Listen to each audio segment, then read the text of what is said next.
Hey guys, it is Chad here at the Battle Warrior Podcast, and I'm telling all you guys go to all your podcast networks and go download the brand new episode today.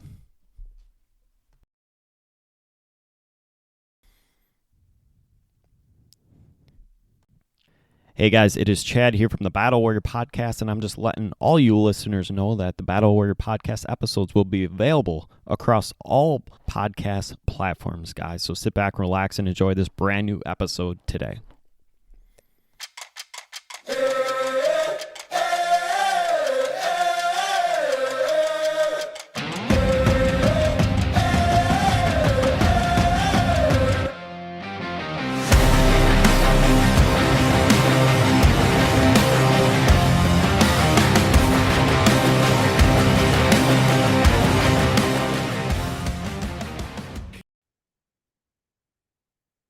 Hey guys, welcome to Battle Warrior Podcast. This is Chad. We have another amazing guest coming this week.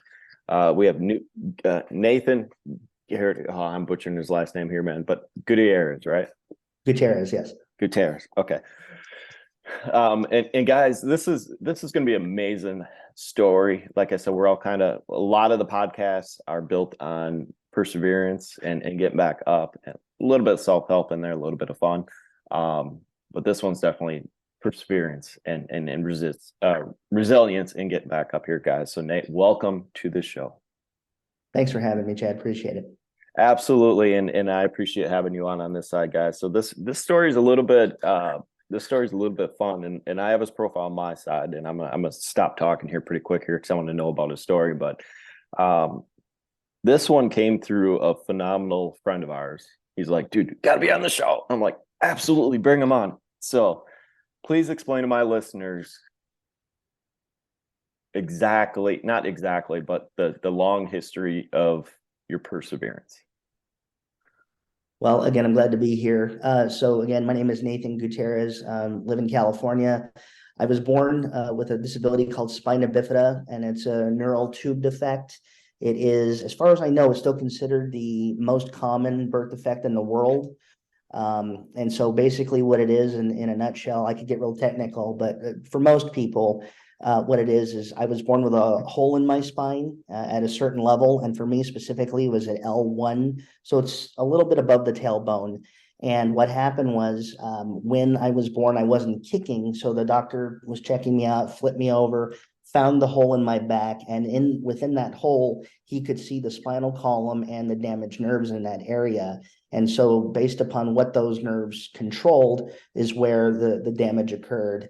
And so I am considered a severe case, actually, because I am in a wheelchair full time, whereas there are other people walking around right now who may not even know they have spina bifida, but because it is so mild, it was never caught at their birth. Like I said, we're going through your whole profile, man, has a lot. And look at even normal people every day that walk, talk, and do whatever it is. The TED Talks, the whole allotment of everything that you have. I'm like, oh my God, this kid or guy, sorry, I keep looking at myself as a kid, but is doing absolutely amazing with giving back to the community. So, what are your strengths looking back? I think perseverance, but where that really came from was the way I was raised. And so I have to really give my first and foremost credit to my parents, especially my mom. So, I grew up in a pretty normal household. I have a younger sister. Her name is Tyann. She's 3 years younger than I am. No disabilities. She's beautiful. She's smart. She is very accomplished in her career as well. And so we grew up basically as any other set of siblings. We fought. We hugged, we cried, we did all the things that normal siblings do. We just had some differences in there. So, along the way, I had to attend physical therapy as a kid, so she was always having to come along. My mom was the one who took me to all those things. My dad obviously worked full time. My mom worked part time for a long time. When I was about 9 years old, my parents went through a divorce, and that was common in the early 90s. Unfortunately, it was becoming more common, and it is now too as well. Whether my disability played a role in that or not, I can't say for certain, but I know that people who have families with at least one child with a disability, it's very challenging for them. And so I'm sure there was some sort of strain on the relationship because of that. But despite that, I've maintained a great relationship with both of my parents. My dad was always and is still involved. Not as much when I was younger, simply because he moved to LA. So I'm a couple hours north of LA, but he moved back to LA to be closer to work because it was quite a commute for him. But we always maintained a very close relationship. I'd visit him every other weekend. So really, my mom was the one who really raised me to be as independent as possible. Growing up, I had chores like my sister based upon my abilities. I couldn't really do yard work, couldn't cut the lawn, things like that. We tried that, but it just didn't work out. But I still did the dishes, the laundry, cleaning my room, all the things that most kids learn how to do growing up. And so we had to modify some things, but we were able to get it done. When we first moved to my hometown from LA, I was about 5 years old. And for whatever reason, my dad wanted to live in a big 2-story house. And of course, all the rooms, including my bedroom, were upstairs. And so what my mom decided was, well, this is going to be a great learning opportunity for Nathan. And she made me climb those stairs every day, every night. And I knew exactly how many stairs there were. And I still remember there were 14 stairs because I counted them every night that I had to climb up. And, those stairs, they built a lot of character in me. And it was very frustrating at the time because I was so slow at it. And it was disheartening to me because I had to do something that different than my sister and other people just to get to my room. So it was almost like additional punishment when I had to be sent to my room because it wasn't just an easy thing for me to do. It was an actual, like, physically laborious activity. But again, like I said, it really built character and perseverance to help me get to where I am today. So I did physical therapy. I did the stair climbing at home.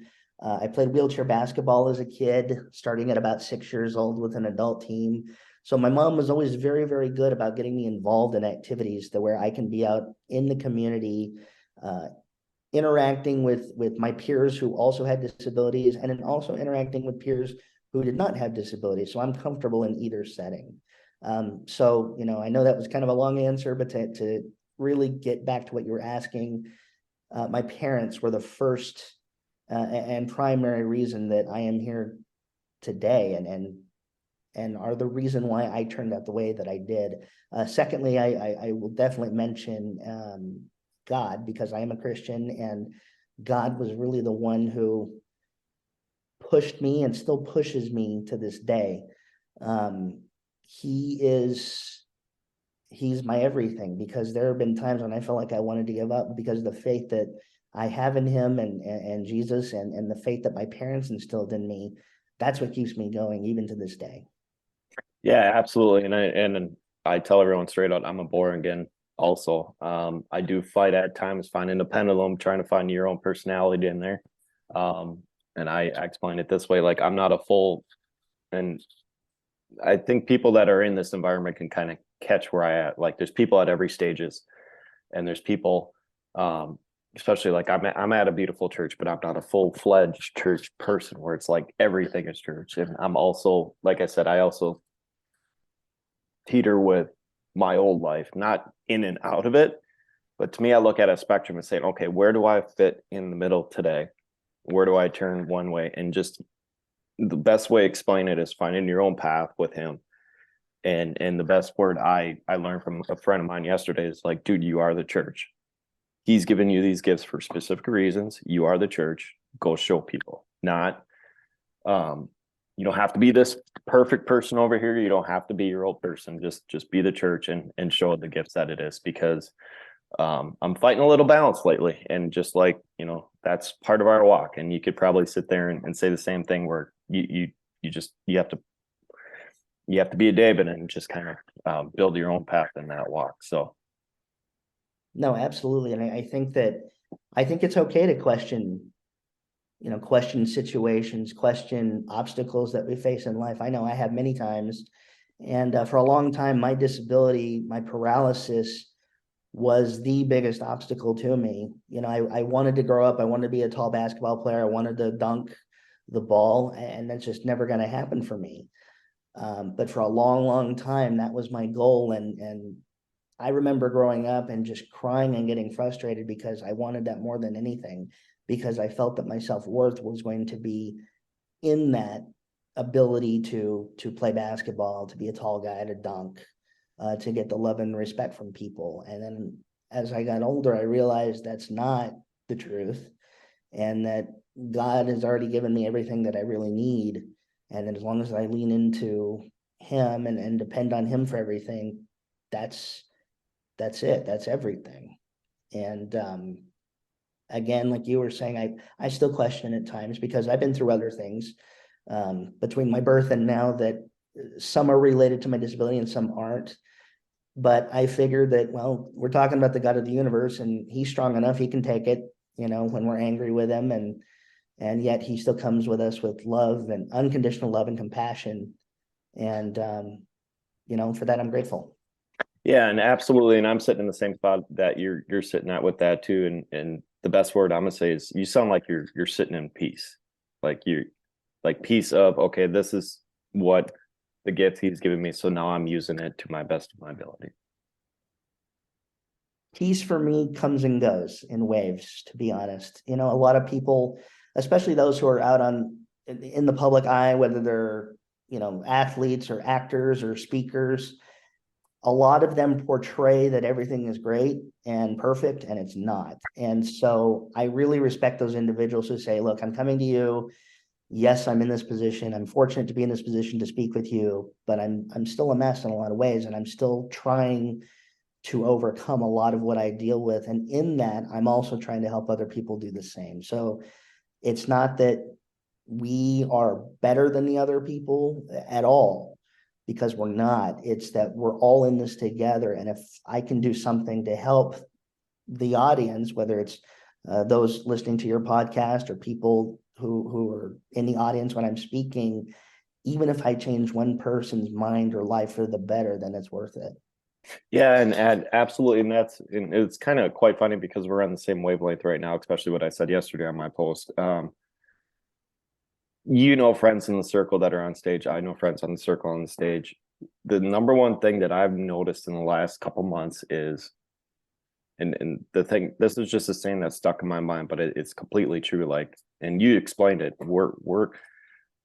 We're pretty much, and I look at it this way. So like from someone sitting on the stage to someone on the stage or sitting in the audience, the connection between the both, not the physical and message and all that, but just the physical connection of knowing that person in the audience could be on the stage is not much difference. Like to me, I look at it this way of saying, everyone up there's human. Everyone there is just, like you said, messed up as us. But the people on the stage will be the first one to say, hey, you can come up here too. Like, there's no difference. Get your butt up here. We're not going to be egotistical or any of that. Like, they're the first people I know that ever give their hands out. Absolutely. I agree with that. And those other speakers are the ones that I connect with the most. I have friends who are speakers who don't really go that deep in that way. And it's no disrespect to them. Everybody has their own style, their own way, their own beliefs, and I respect all of that.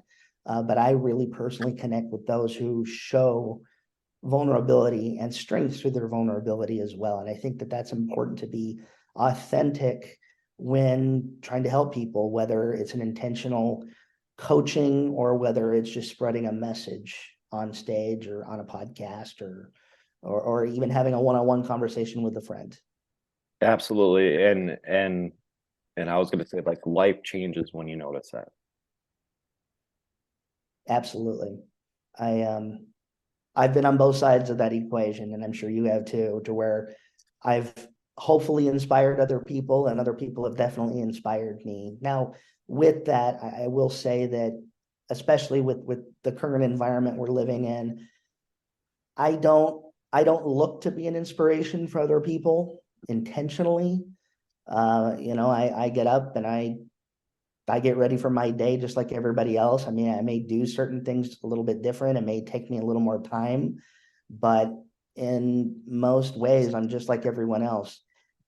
With that being said, um, if somebody finds inspiration in that, that's great. And I won't discount that at all, because if that helps somebody, that's the important part.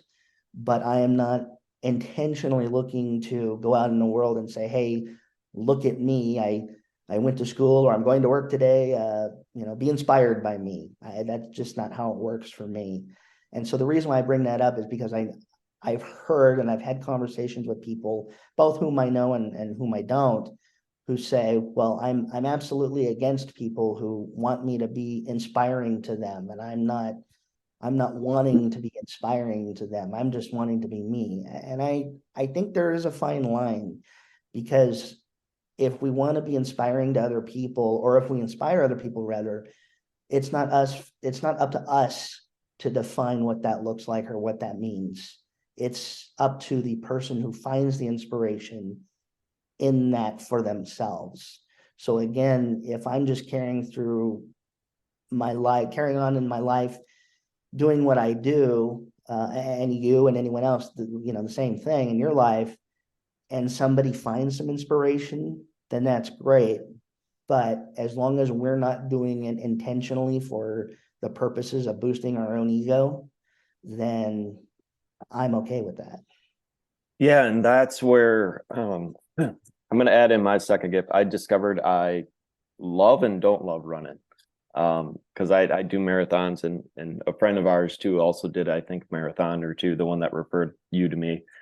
The thing that I didn't notice until I finished, and I'd say like the week or two after, a lot of this stuff has a rippling effect, and you really don't know what you're doing. When you're in the process, you're so focused on achieving that thing that you're so tunnel vision, you still get going. When you finish, you don't really realize until people come up to you. It's like, hey, we watched you, or hey, we're doing our own race, or vice versa. Like, you don't know the ripple effect until months after. And I kind of joked with a friend of mine this week about it, because we had the same discussion, and I told him straight out, I said, I need to do something different, like something to throw a curveball in my life. Just something big, something just to kind of snap me out of that normal routine. And then he kind of joked back. He goes, keep doing what you're doing, because he goes, don't do it, like you said, don't do it because you want to change your ego. Do it because you want to do it. And I looked at it as, I don't want it for ego purposes. I just want to do it because I get very uncomfortable if I'm not achieving something different every year. Like one or two big things a year that I look at it as, hey, this one's going to challenge me. It's going to beat me up. It's going to do whatever it is. I want to do it just to stay uncomfortable. Yeah, no, absolutely. That makes a lot of sense to me. And you doing a marathon inspires me, because I don't personally see myself doing that. I mean, who knows, maybe someday. That's not something on my radar, at least at this point in my life. But for someone like you who challenged themselves to do it and completed it, I mean, my hat's off to you, because that is awesome. And how many people wake up and say, I'm not really that kind of person, but I'm going to train for it and I'm going to do it. And I find that very admirable, and again, I don't think you did it to inspire me or anyone else. You just said, No, hey, I'm going to give it a try. And if somebody gets something out of it, great. this is the reason why I did it, and I'll explain it to exactly the breakdown of what it is. When I look at these challenges, I want the same grind, grit, and it's going to sound real dark and gnarly how I say this, but I'm just kind of weird, and it's how I learn the best. But I want that mental battle. I want that mental talk. I want the self-talk. I want to break something down to be real disciplined, to say, okay, hey, today I have to run 3 miles, 4 miles, whatever it is. I have to physically be on top of my nutrition, because I'm not a perfect football athlete. Like, I still love my burgers and stuff that are in there, but I just create this little zone for me that I have to research. I have to learn. It's just, what it is just the discipline of the routine to get up to that. you really don't know what you can achieve until you can achieve it. And then the secondly is the discipline you learn from that is kind of the same mental battles you're going to face in our journey getting on stage or getting our, in our journey building our business or, journey just giving back to the community. You're going to have people that are going to tell you no. Your mind's going to say absolutely no way. And you develop that grit, that tenacity, and the discipline to say, okay, hey, I'm going to do it. At times might get a little edgy with my attitude, but I'm going to do it. I need to accomplish it just because for me, and this will sound selfish, but for me, I looked at it as what are the stats of the people finishing? What are the stats of the people running? And I broke down, I'm like, okay, I want to be at X level, whatever it is. Mentally, I need to be there first. So let's try this. Let's go to the next level. And to me, that seems like the fastest. And like I said, this is the arrogant way of saying it, but to me, that's the fastest separator of, because I know I'm different and I know I need to be different. So I'm just going to go do a different route. Yeah, no, I see and understand exactly what you're saying. My attitude has been very similar with a lot of the things that I've been able to accomplish, or at least attempt to accomplish. My attitude has been, I don't see anyone else doing it, so why can't I? Exactly. And one example being, in my hometown, I'm one of a handful of people, and I live in a place where there's about 400,000 people. So it's not tiny, but it's not LA or something. But I don't see very many people with physical disabilities, at least visible physical disabilities, who are out in the community and trying to do something impactful for the entire community. And so I've always had that idea that, well, why can't I be the one to do it? And that may sound a little bit ego driven, and perhaps maybe in some way it can be. So I have to keep that in check. And as I've gotten older, I've done that, a much better job of that, because when I was young, when you're young, it's all about you. And it's just, I think we all go, through that. I had a And lot of mess now ups like that. Go ahead, keep going. yeah, no, exactly. So, it was about, well, what can I do? What can I do to look good? And what can I do to accomplish this? And now it's more of, how can I help develop a community of us so we can make an impact? Because we is always bigger than me. And so regardless of what you're trying to do, whatever you're trying to accomplish, if you have a group of people trying to accomplish the same thing, whether you are all trying to tackle the entire problem or whether individuals in the group are trying to tackle specific pieces of that overall goal, I think it's easier to do because you're taking it in bite-sized chunks as opposed to trying to take it on by yourself. And you have a team of built-in supporters because you all have the same goal in mind. So that's where I'm really coming from, as far as I want to come up with an idea, but I know I can't do it alone. So who can I recruit to be part of this movement to get it done? Yeah, absolutely. And then it goes back to, and we're going to be transparent here, but a lot of those same same skill sets, guys, I can't speak right now, but will convert into owning a business or being a top professional in your community, or I'm sorry, company that you're in. So a lot of this stuff is very transparent, where it can bounce both on the volunteering side, and then it also can balance on the professional side. And that's the term that I'm looking at right now, is it's developing us into a better person professionally and locally. And I think you're right. I think it starts with that mental fortitude that you need to have in order to accomplish it, because you can be physically ready. And I'm not necessarily talking about just, athletic competition or anything like that, although that is one, but you also have to be mentally ready, because if you're not going to get very far, regardless of whatever you're trying to accomplish. If you don't have the mental capability to push through the hard times, you're going to fall and you're going to stay down. And in my life, I know that that has happened a few times. And yet I've had people around me who have said, you've been down, you've been on the ground for a while. It's time to get up. Let's go.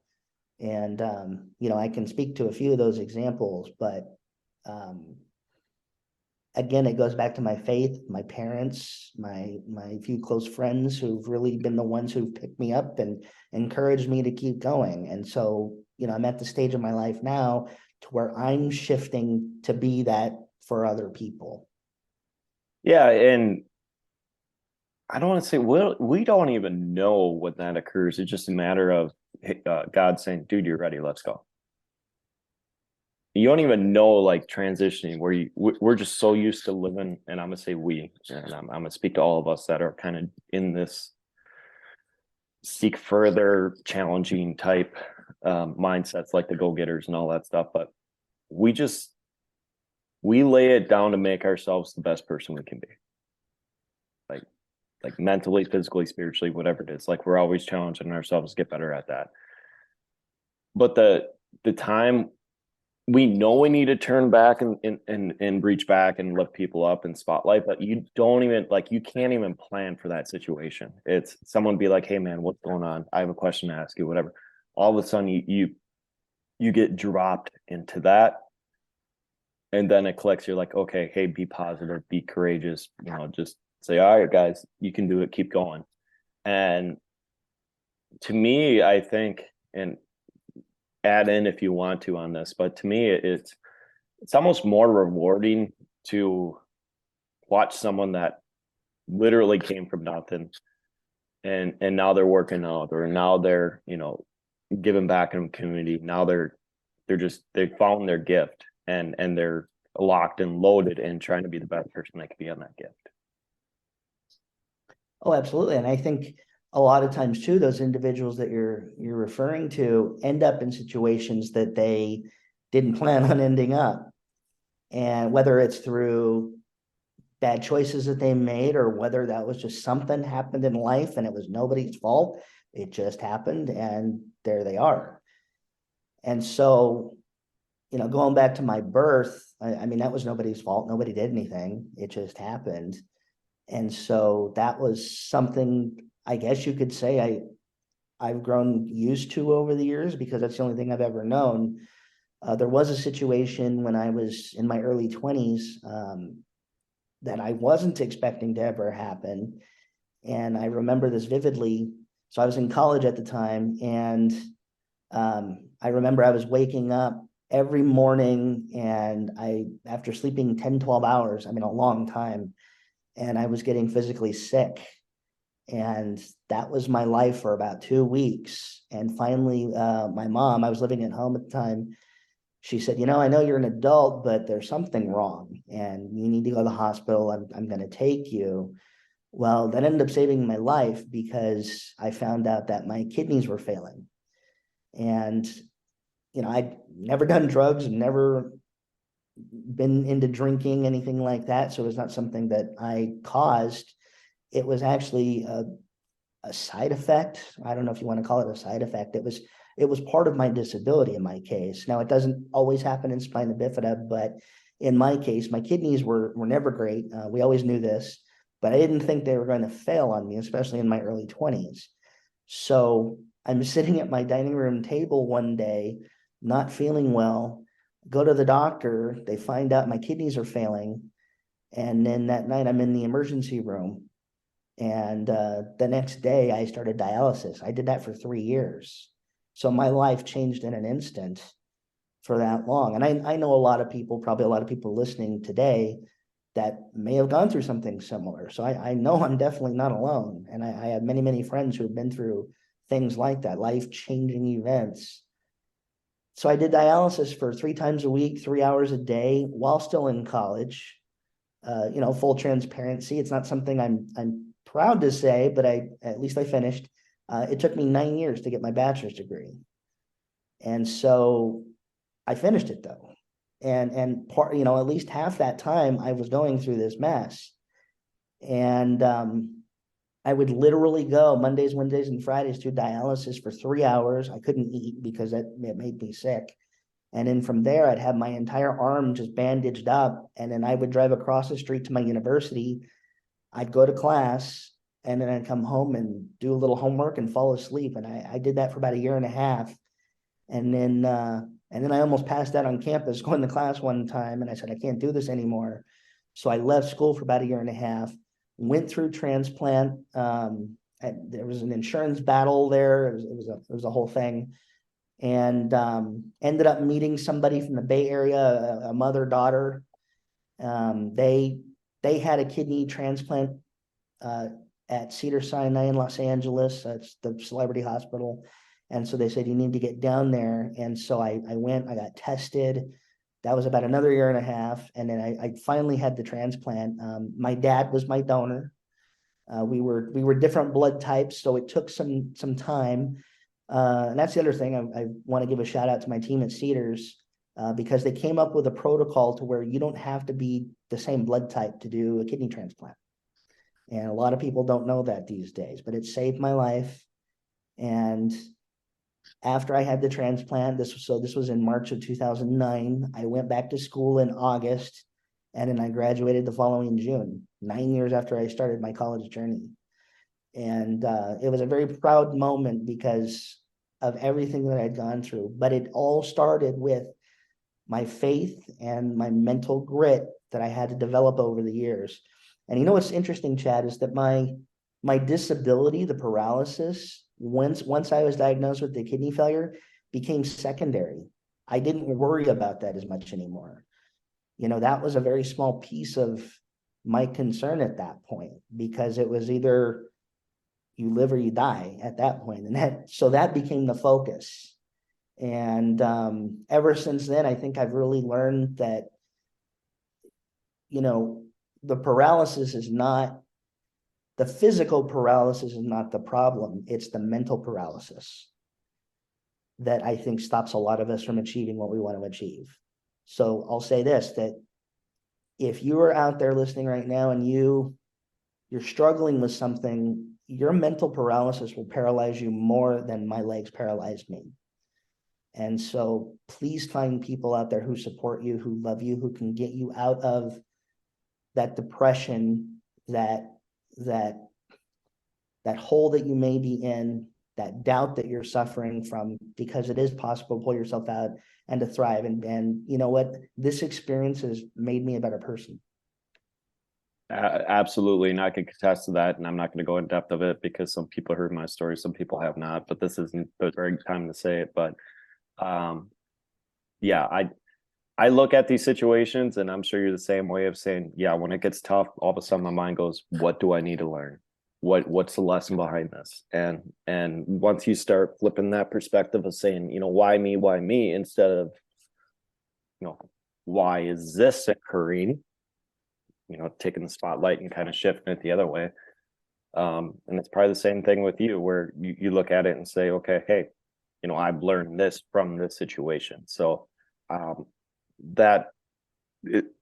both of this, and like I said, we're in the same mind space and everything right now with this podcast. It's almost a perfect timing because, we're both in the same industries, different sides of it, but just the same mental capacity and battle to achieve the grit and instead of turning your life into a mess, we're turning into a message. So, but and I was going to say, this is the best part to end this, because this is a phenomenal episode. And I thank you for everything. Where can everyone find you?